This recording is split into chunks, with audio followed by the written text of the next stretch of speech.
Please subscribe the channel and don't forget to click the bell icon.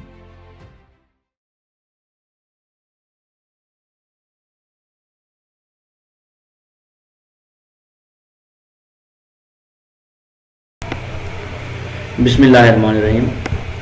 Welcome to Botanica. So we are discussing about the stomatal opening and closing, or the main topic of our discussion is about the gaseous exchange which is occurring in the plant. So in the today's topic we are going to discuss about how the stomata open and close, or we can say that the regulation of the stomata.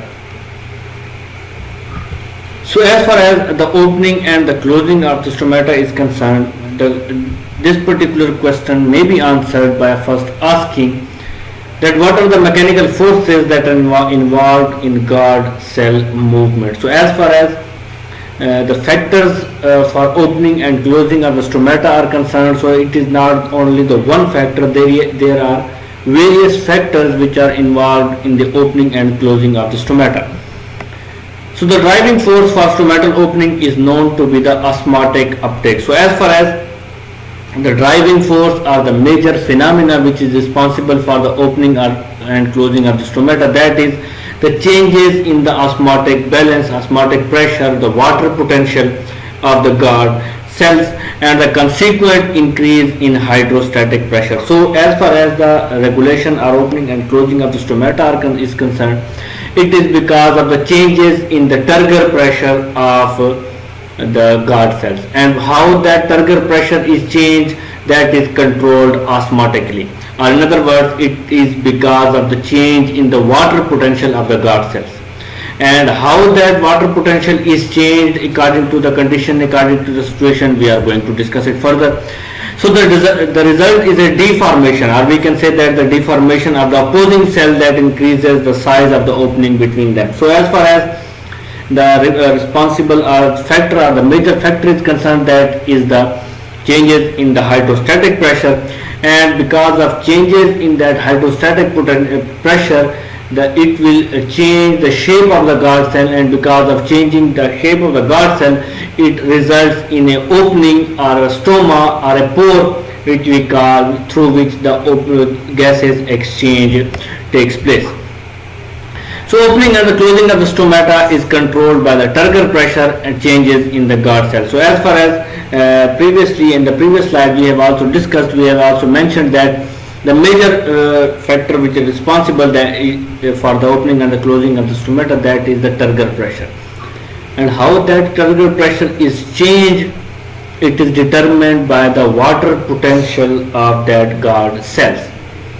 Water potential, that is the chemical potential of a system or a part of a system, which is expressed in a unit of pressure, and it is compared mainly with the water potential of the pure water.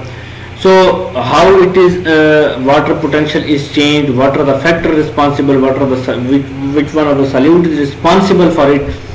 So changes in turgor pressure are in turn driven by changes in potassium ion concentration in the guard cell. So we have said that the turgor pressure change result in the opening of the closing of the stomata.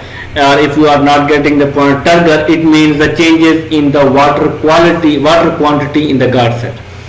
Either the water quantity or the water will be in abundance in the guard cell, or it will be in low amount. So if the water is in abundant quantity, then the cell will be turgid, so that's why we are calling it the turgor pressure. Or it may be water will be in less amount, so it will be flaccid. So as far as the turgor pressure is concerned, turgor pressure is changed or it is driven by the potassium ion concentration.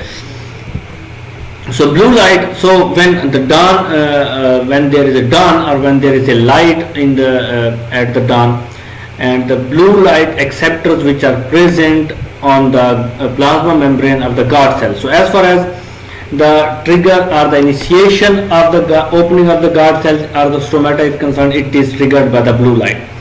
So when there is a blue light, it is absorbed by the pigment which is present in the membrane of the guard cells. So when there is absorption of the blue light, so it is the indicator, it is the initiator that now stomata should open. So it stimulates the stomatal opening. So mainly there are various factors, and out of which blue light is also a factor which is responsible for the opening of the stomata. So it activates, what it does when blue light is absorbed by those photoreceptors. So what they does, they activates a proton pump which is situated in the membranes of the guard cells. So there is a turgor pressure which is responsible for the opening and closing of the stomata, and how that turgor pressure is changed, it is driven by the potassium ion concentration. So how that potassium ion concentration is triggered, how it is changed, so there is a blue light. Blue light which is absorbed by the pigments which are present in the cell membrane of the guard cells, they activates a pump, a proton pump, and you know the proton pump, the function of the proton pump is to move ions against the concentration gradient by using the energy. So what it does, it actively transports hydrogen out of the guard cells and into the apoplast of the surrounding epidermis. So what that is, the pump does, it transport hydrogen ions out of the guard cells, and those hydrogen ions are, we can say that they are transported in the cell walls or the nearby or the surrounding epidermal cells. So the resulting electrochemical gradient drives potassium ions into the guard cells where it accumulates. So hydrogen ions are transported out of the guard cells. So because of the transport of those hydrogen ions, there is a need of a positive ion which should be transported into the guard cells. So to fill that hole of the positive ions, potassium ions is transported into the guard cells, and potassium ions accumulates into the guard cells. So the increased internal concentration of the potassium ions makes the water potential of the guard cells more negative. So when there is a constant movement of potassium ions into the guard cell, it will result in the accumulation, abundance of potassium ion into the guard cell, and when it accumulates, it will eventually result in the decrease in the water potential of the guard cell, because whenever we are dissolving a solute or we are dissolving anything in the solvent, so it will reduce the free energy of that water of the solution. So similar is the case here. Potassium ion will decrease the water potential below the zero, it will be a negative. So what will happen if there is if the water potential in the guard cell is negative, and in the surrounding that water potential is in slightly higher position, slightly higher quantity. So negatively charged chloride ions and organic ions also move into and out of the guard cells along with the potassium ions. So we are calling it that the potassium ion is moved, or it is moving into the cell. So it is not only the potassium ion, it is a coordinated effort, coordinated phenomena. So along with that potassium ions, there are also some negative ions, chloride ions and other organic acids which are also responsible. So they are also moving in and out of the guard cells. So when this cascade of the movement of the ions is started, so it results in the changes in the water potential. And by moving, and what is the purpose of moving that negatively charged chloride ions? Because when these potassium ions are in the abundance, to balance these potassium ions, positive ions, chloride ion is also moved into the guard cells as well, which will balance the electrical balance and contributing to the change in the solute potential of the guard cell. So along with the potassium ions, there are also, as the potassium ion is the positively charged ion, so to balance the potassium ion, there is also movement of the negatively charged ion, the chloride ions. It serves two functions. It serve as the electrical balance, and it also result in the changes in the water potential as well. So water enters by the osmosis. So when there is a changes, or when there is a difference in the water potential in the guard cells and in the nearby cells, so water from the nearby cells will, by the process of osmosis, it will move into the guard cells. And guard cells, remember these guard cells are the guard cells membranes. They are rich in the proteins, aquaporins, which are the passage or the pathways for the movement of water molecule. So when there is a change in the water potential, so water will move into the guard cells by these channels, these aquaporins, and increasing the pressure potential of the guard cells. When there is a abundance of water molecule in the guard cell, so it results in the pressure potential, it changes, it increases the pressure potential of the guard cell. So the arrangement of, so there is another factor which comes into action, that is the cellulose microfibril, which we are going to discuss in detail in the next discussion. In their cell wall is such that the guard cell change shape in response to the increase in pressure potential. So there is also a role of cellulose microfibril, their specialized arrangement in the guard cells we are going to discuss in further. But the time being, you have to remember that there are also cellulose microfibril which play their role for the movement of or for the opening of the stomata, so that the gap, the stoma appears between them. So when the water is while moving into the cell, so it results in the turgidity, it gives turgidity to the guard cells, and because of them the stomata become open. So here is a diagram. When in the light, or when the light, there is a blue light, the guard cells actively pump protons out of the cells. So protons are the hydrogen ions which are present here in the guard cell. These are the guard cells. And these lines which you are seeing here, these are the cellulose microfibrils. They have also role. We are discussing it in the next discussion. So thus facilitating the entry of potassium and chloride. So here is the first diagram. When there is a blue light, what blue light does? Blue light activates the pumps which are present here in the membranes of the guard cell. They move out the hydrogen ions, and potassium and chloride ions are moving into the guard cells. And what happens because of the increased concentration and the accumulation of potassium and chloride ions, water or the H2O is moving into the guard cell, which changes the pressure potential, and these guard cells become turgid, and there is a opening which we call the stomata. So higher internal potassium and chloride concentration gives guard cells a more negative water potential, which causing them to take up water from the surrounding and increase in the pressure and stretch, opening the stomata.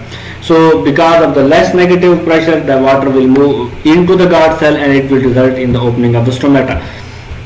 But what happens in the night, when there is a no light, these potassium ions and chloride ions, so there is a reverse process at the night. When there is a no light, when there is a no need of the gases exchange, when there is a no need of carbon dioxide, these stomata should be closed. And how they are closed? The reverse process occurs here. The potassium ions and chloride ions and water will move out of the guard cells, and what will happen? So there will be the closing of the stomata. So here we have another diagram. As you can see there, the red dots, these are the water molecules. So water, potassium ions will move here into the cell. These red dots are the water is moving into the cell, and when the water is here in abundance, it will result in the turgidity, and the stomata will open. So when there is a there is a no light or absence of light, the stomata will be closed. So as far as the potassium ions, the role of potassium ion is concerned, the role of potassium ion was determined by analyzing the content of potassium ions in the stomata or in the guard cells at the night and at the day. So you can see that this is the potassium ion content in the Vicia faba and Comilena communis. So when the guard cells are open, so potassium ions are concentrated in the guard cells. So their concentration is 2.72 per mole per guard cell, and here in the Comilena it is 3.1 per mole per guard cell. And when it is closed, there is a much difference, and there is a very less concentration of potassium ions, which is 0.5 and 0.4. So here is the these two are the changes in the units. We have discussed into the millimolar. So here we have in the open stomata there are 552 millimolar of potassium ions and 448 millimoles of Comilena, while when it is closed it is very much fifth part 112 millimole and 95 millimole in the closed stomata. So here the much difference at the day and at the night tell us that there is a role of potassium ion for the opening of the stomata. And here is the electron micrograph analyzer which was used to check the potassium ion concentration. So here we have, when the stomata are closed, here you can see this is the potassium ion concentration in the potassium X-ray counts per second. So we have the potassium ion concentration which is very low, but when the stomata are open, so it is very high. You can see the peaks of potassium ions which are present there. So these are the evidences which suggest us that there is a role of the potassium ions for the opening and the stomata, for opening and the closing of the stomata, along with some other factors which we are going to discuss further. So as far as the closing of the stomata is concerned, the reverse of the process is being done in the night. So the stomata close in the absence of the blue light. So when there is a blue light, when there is no blue light, there will be no absorption of the blue light. Pigment will not absorb the blue light. Potassium ion pump are not activated, and there will be the reverse process. The proton pump becomes less active.